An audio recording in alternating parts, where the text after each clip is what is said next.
video on momentum, solving momentum problems, is going to be vectors and collisions. So this is just do an example on what happens when two things are moving in two dimensions instead of in one dimension. How are we going to do this? Well, once again, we're just going to start with a box. This time we have to really imagine that this is kind of a top-down view. All right, we're looking at a top-down view. So I've got a box that's going this way, and it's going to collide into another box that's going that way. Right? The reason I say a top-down view is because I don't want you to think that this box is falling. It's not falling. Okay? That's not a falling box. We're just looking at it from the top. Great. So let me just get rid of that. We don't really need that information on there. Just remember that it's not actually falling. Okay? So what are we going to do here? Well, once again, let's just give some numbers to this whole situation here. Let's call that 10 kilograms, and we'll call that 2 meters per second, and we'll call that 5 kilograms and 5 meters per second. Now these are much easier if we have inelastic collisions. So I'm just going to say that this is inelastic, so that after they collide, they're going to stick together. So I get one box, and I get another box. Now what I really want to know is what's their final speed. I can see that their speed's going to kind of go off in this direction. I'm going to call that VF. How do I know that? Well, this guy is going in this direction, and this guy is going in this direction. So it seems like when they hit and stick, they'll be going off in that direction. Great. Well, how are we going to figure this out? What we need to do is look at these problems and look at them like vectors. What you might be tempted to do, which is not right, is you might be tempted to take this 2 meters per second and this 5 meters per second and add them up like vectors to start out with. So what you might be tempted to do, and as I said this is wrong, is you might say, oh, well, 2 meters per second and 5 meters per second, and then find the hypotenuse right there, and you say, oh, well, these are all velocities, so I'm going to add them up and find my velocity like this.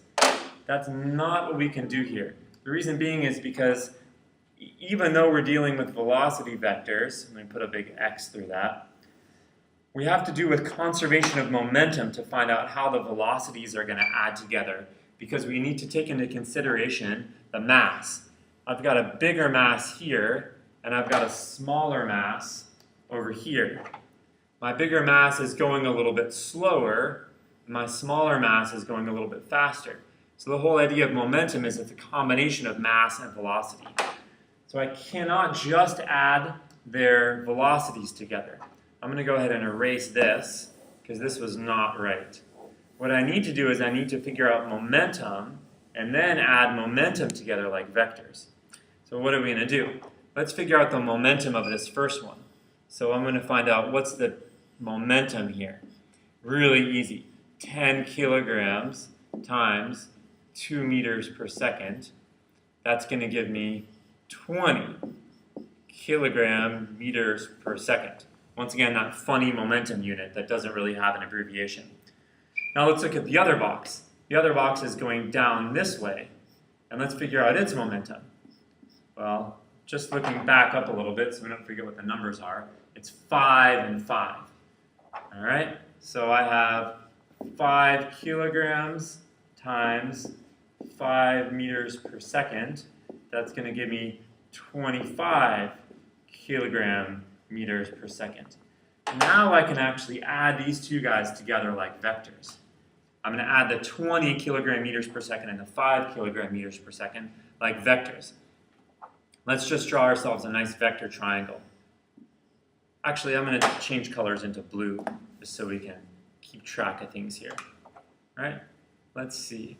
What I have is one vector at 20 kilogram meters per second. And I have another vector going down that way at 25 kilogram meters per second. Now I need to add those up like vectors and get a hypotenuse out of this, down like that. And that's going to be my P final. Notice it's a momentum vectors. Those are not velocities, those are momentums, or momenta, however you say the plural of that. So now I need to figure out my PF. I have to use Pythagorean theorem. PF is going to be the square root of 20 squared plus 25 squared. I should have been a little more prepared and solved this before I did the video, but now we'll do this. So just hang on a sec. You can do it on your own if you want. The square root of 20 squared plus 25 squared. Okay, this gives me PF is 32 kilogram meters per second. Okay, so now I know my final momentum, but looking back up here, what I actually wanted to find back up here was, what's my final velocity? So now I got to do one more step in order to figure out what's the final velocity, because I'm not necessarily just concerned about the momentum. But that's easy. My final velocity is really easy. I've got my two boxes, they're stuck together, and I want to find VF. Well, I can relate that to the final momentum really easily. What I have is this 32 kilogram meters per second. It's got to equal my mass times my final velocity. Adding up the masses, right? Just go back and double check what the masses are. I've got a 10 kilogram and a 5 kilogram.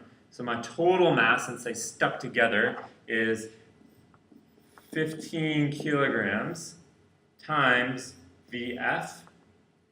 And just a little bit of algebra. Once again, plug in my calculator. 32 divided by 15 equals, my VF is 2.1 meters per second. So that's what my final velocity is. So it's a little bit of a step-by-step process. You really got to go through the whole thing. I got to figure out final momentum first. Final momentum is the key, and then I can figure out final velocity. Once again, I cannot just add the velocity vectors together.